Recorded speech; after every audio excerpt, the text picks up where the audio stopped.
বাংলাদেশে শীতকাল চলছে। শীতার্ত মানুষের ভয়াবহ রূপ ধারণ করা শুরু হয়েছে।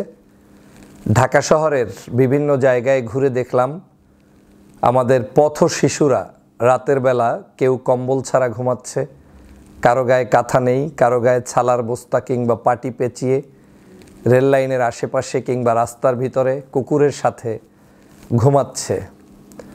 আমরা স্বাভাবিকভাবে বললেও যে বাংলাদেশের স্বাধীনতার 53 বছরে অনেক কিছুর পরিবর্তন হয়েছে বলে ভাবনার জগতে আমরা সবাই মিলে বলে বেড়াই, কিন্তু বাস্তবতা ভিন্ন। যে আসলেই আমাদের এই সমাজটাকে আমরা এখনও দরিদ্র, নিপীড়িত জনতার এবং বিভিন্ন ধরনের বৈষম্যের আর্তনাদ থেকে দেশটাকে আমরা রক্ষা করতে আজও পারিনি।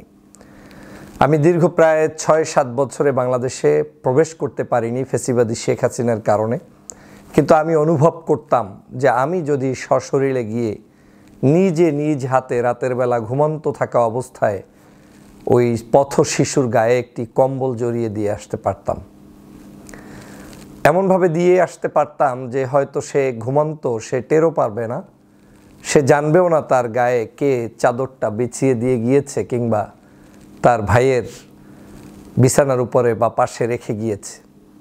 কিন্তু সেটা স্বপ্নই ছিল, কারণ প্রায় 7 বছরে দেশে আগমন করতে না পারাটায় আমার ভিতরে এই ধরনের অ্যাক্টিভিটিসে সম্পৃক্ত হওয়ার চরম আর্তনাদ থাকলেও, আগ্রহ থাকলেও কিংবা আমার হৃদয়টা চরমভাবে আকৃষ্ট থাকলেও এই মানুষদের প্রতি আমি তাদের পাশে এসে দাঁড়াতে পারিনি।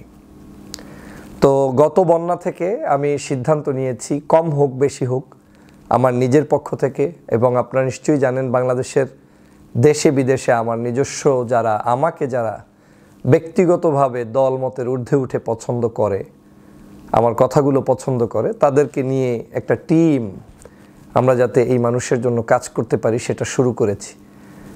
খুবই হতাশাজনক জায়গা থেকে বন্যার্তদের জন্য শুরু করলেও শেষ পর্যন্ত আমাদের অ্যাচিভমেন্ট ছিল এত সুন্দর যে এত মানুষের ভালোবাসা পেয়েছি, আন্তরিকতা পেয়েছি, সকলের সাহায্যটুকু গুনে গুনে আমরা সেই সকল বন্যার্ত এলাকায় দিয়ে আসতে সক্ষম হয়েছি আলহামদুলিল্লাহ।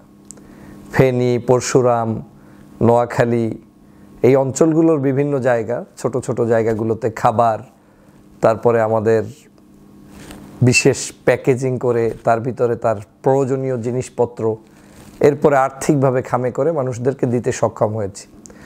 হঠাৎ গতকালকে ঢাকায় এসে অনুভব হলো শীত চলে যাচ্ছে, আমার গায়ে সুন্দর একটা হয়তো ব্লেজার পরা আছে কিংবা শীতের কোট পরা আছে, কিন্তু আমার এই ভাইদের গায়ে সেই রকম শীতের কোনো কাপড় নেই।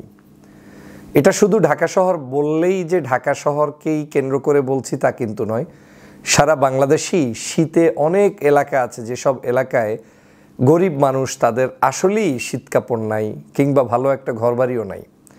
তা আমি সিদ্ধান্ত নিয়েছি প্রথম পর্যায়ে ঢাকার পথ শিশু, যেমন সে হয়তো খাটতে পারে না, তার হয়তো মা থাকলে কিংবা বাবা থাকলে কিংবা ভাই বোন থাকলে, একজন কর্মক্ষম মানুষ থাকলে তাকে আদর করে স্নেহ করে হয়তো ঢাকার অলিতে গলিতে কত বড় বড় বাসা বাড়ি আছে সেখানে রাখতে পারত।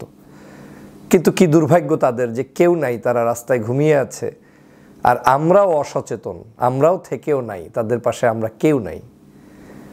এই জায়গাটা থেকে আমার মনে হয়েছে পথ শিশুদেরকে টার্গেট নিয়ে ঢাকা শহরে আমি এই কাজটা আগামীকালকের রাত থেকে শুরু করতে চাই। ইনশাআল্লাহ আমার এবং আমার নিজস্ব কিছু সার্কেলের দিয়ে কাজটা শুরু করে দিয়েছি।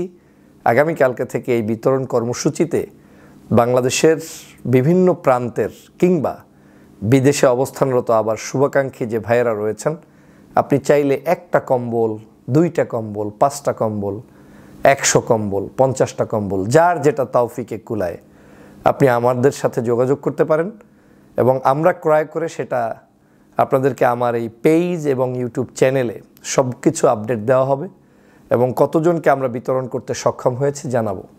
যদি আমাদের সাধ্যে কুলায়, ফান্ড ভালো হয়, তাহলে আমরা ঢাকা শহরের বাহিরেও নির্দিষ্ট বিশেষ কিছু এলাকায় আপনাদেরকে জানিয়ে আমরা সেখানে মুভ করার চেষ্টা করব। অতএব আসুন, জীবনে অনেক অর্থ সম্পদ ব্যয় করেছেন বিভিন্ন জায়গায়, আপনার সারাদিনের সিগারেটের খরচ কিংবা একটা ব্রেকফাস্ট লাঞ্চ কিংবা ডিনারের যে খরচ, সেই খরচের একটা অংশ আপনি চাইলেই একটা কম্বল ক্রয় করে 300 টাকা 500 টাকার কম্বল আপনি যে মানেরই কিনেন না কেন, যে কোনো মূল্যে একজনের হাতে যদি তুলে দেয়া যায়, ওই শিশুটি অন্তত এবার শীতে কষ্ট পাবে না। আপনি আমার এখানে কমেন্টসে নাম্বার দেয়া থাকবে, আর আপনাদের জানার জন্য বলে দিচ্ছি 01734 34 80 83, 01734 34 8083। আবার বলছি 01734 34 8083। এই নাম্বারে আপনারা বিকাশ করলে পারবেন, এবং এই নাম্বারে বিকাশের পরে আপনারা হোয়াটসঅ্যাপে মেসেজ দিয়েও জানাতে পারবেন। সবার প্রতি শুভকামনা। আল্লাহ হাফেজ। আসসালামু আলাইকুম ওয়া রাহমাতুল্লাহ।